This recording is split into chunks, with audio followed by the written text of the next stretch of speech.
So it's an absolute privilege for me to introduce you to Yusuf Baluch. He's an indigenous climate justice and human rights activist from Balochistan in southwest Pakistan. And Yusuf's brave activism as an organizer with School Strike for Climate began after he experienced the devastating consequences of the climate emergency firsthand. He went on to attend COP26 as a youth activist with MAPA, the most affected people and areas. He ended up on stage with Billie Eilish during her Happier Than Ever world tour, speaking at the overheated climate event.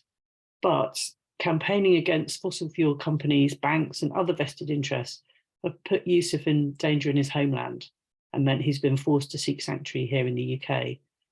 This is very much our gain. But it's very sad that him campaigning so hard in his own country has led to him obviously being in danger. So Yusuf, hello, and as a brief introduction to your activism, tell us, how did you get involved in climate and human rights activism, and how did it lead you to being here in London today? That's a big question to start with, sorry.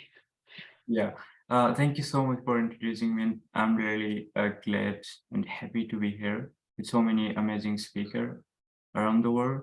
So yeah, I think I started activism especially in 2020 after realizing the catastrophic impacts of the climate crisis within my own community.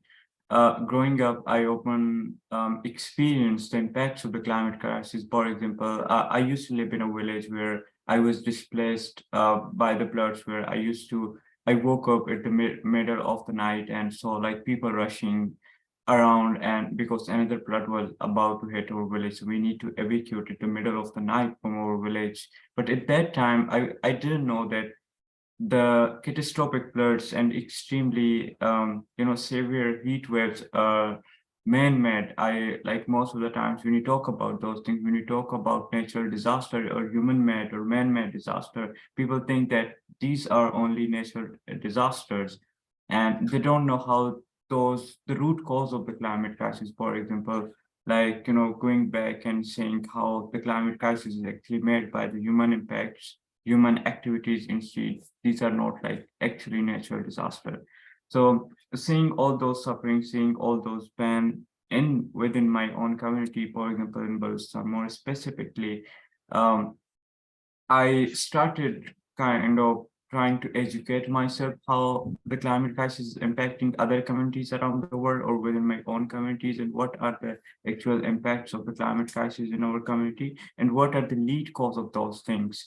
And after that, when I joined the group, which is called Fridays for Future, also called School Strike for Climate, where we strike almost every Friday against the government policies and trying to put more pressure to the people in power to take immediate action, because the communities, especially indigenous communities or more vulnerable communities or marginalized communities in the global south more specifically, are suffering from the impacts of the climate crisis more severely, and it's happening from decades. It's not something new. It's not something which will happen in the future. It has been happening for a while, and it will keep getting worse if we don't take immediate action with it. So this is how it started, and I founded a local group of Fridays for Future in Balochistan, where we started kind of like striking weekly within Balochistan for a while to aware people about the climate crisis, why it's important for us as a group, as a community, to talk about it, because we as a community, when we all together come and talk about it, it put more pressure to the people in power. It put more pressure on the government or big agencies, for example, the UN or the global north countries, which are responsible for this climate. Because when you go to as I was speaking about the root cause of the climate crisis is the product of long-lasting colonialism in so many countries. And because of that, because of colonialism and over-exploitation of our resources and marginalized or indigenous communities, we are suffering from the first-hand impacts of the climate crisis. And that realization is kind of pushed me towards doing activism or getting involved in activism, because we had no other choice but to kind of like fight towards it and keep speaking towards it, because we as in indigenous communities, we connect with the nature, we connect with the spiritual atmosphere of that environment, and it's kind of we feel that responsibility to protect our environment, because indigenous communities almost protect 80% of world biodiversity, 80% of world remaining biodiversity. So yeah. Thank you so much for that. I mean, we talked about how the link between the refugee crisis and climate is a sort of double harm, or even a triple harm, that governments play a role in causing the climate crisis. They won't accept the people that are fleeing from the crisis. They kind of, as you say, the role of indigenous people in protecting the land, all of these things that being undermined.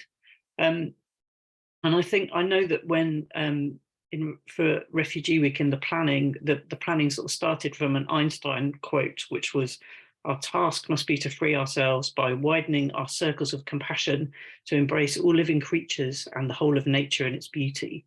And that was the starting point of this theme of compassion that we're going to talk about this week. And I suppose climate activism we can see as being about having compassion for all living things, humans, wild animals, right down to a blade of grass or, microorganism.